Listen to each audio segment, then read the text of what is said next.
So the pond is still green. I got myself a couple of top view ranchu ready for the new pond extension I'm going to be building, and I did that because I knew that it was only a UV that was needed. I knew the water clarity was fine, I tested it, the filter was doing its job, but I really wanted to see those fish. So I got myself the Algae Master Cottony Koi. It's the 11 watt version.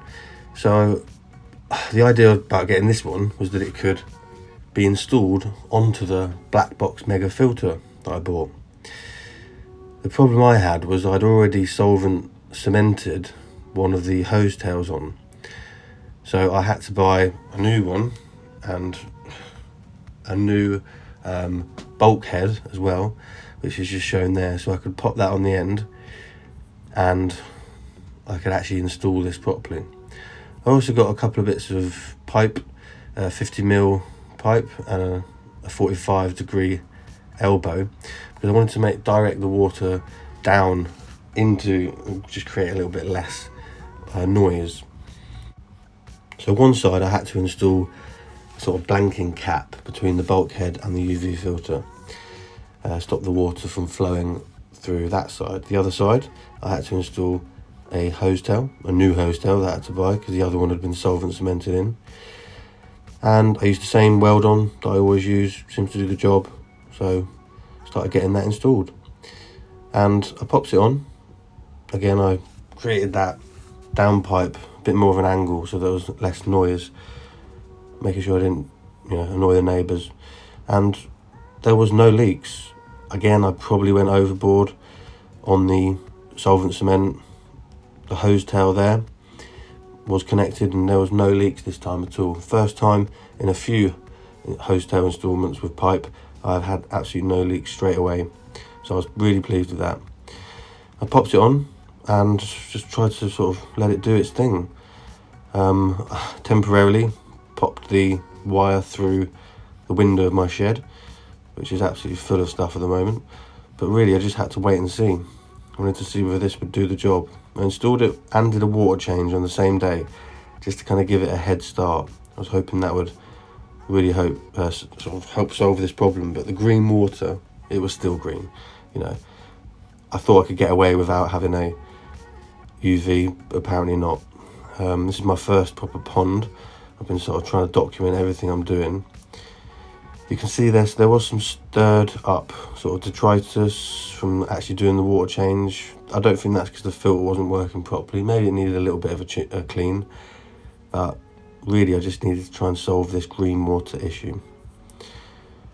Filled the pond back up and made a bit of a mess while I was installing everything, but wanted to make sure that this was going to work properly. You can see there the filter floss is pulling out a lot of rubbish. Need to sort the wires out as well in the shed. Got a bit of a tangle. And plugged it in and off we go. You can see straight away if it is working. Well, if the bulb's on, got that blue glow, which filled me with a bit of hope. You can see that blue glow from all the way at my house actually. So at night, got that done in the evening, making sure that I could hopefully wake up to a nice clear pond. So continue to fill it up. Got the hose going in there. Like I say, if I did that water change at the same time, I hoped that would give it a head start in getting rid of some of that green algae, because really that's what it is. It's just algae in the water that needs to be passed through the UV, and then eventually it will go into the filter that I've got that new alpha grog in.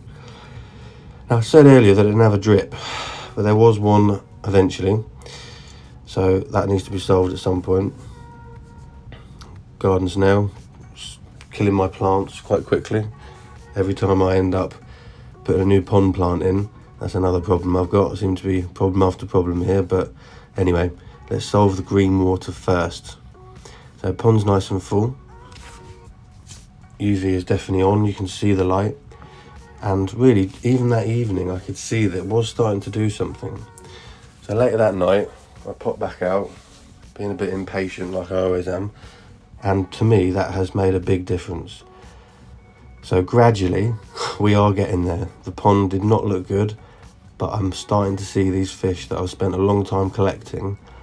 I've got these Joaquin, some are in there, we've got the top view ranchu, and I'm hoping that this UV carries on doing what it's supposed to. As I said, at night I can see that glow, which is filling me with hope.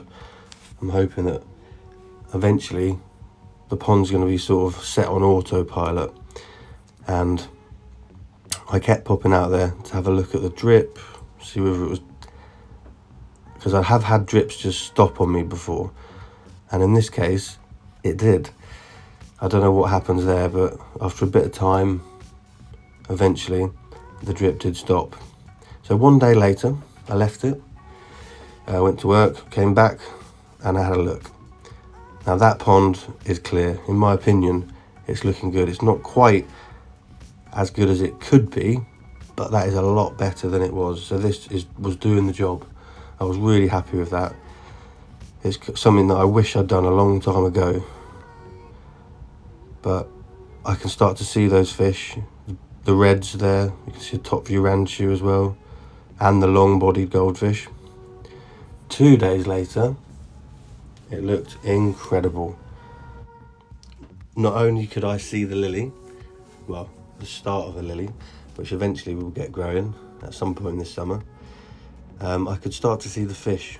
I've been collecting them for a long time, and that was really what this pond was all about, showcasing a couple of varieties, Joaquin, top view ranchu, and in my opinion, it's starting to come together. The next morning though, after that, I came down. I only had a quick chance to film this, but we had some breeding activity.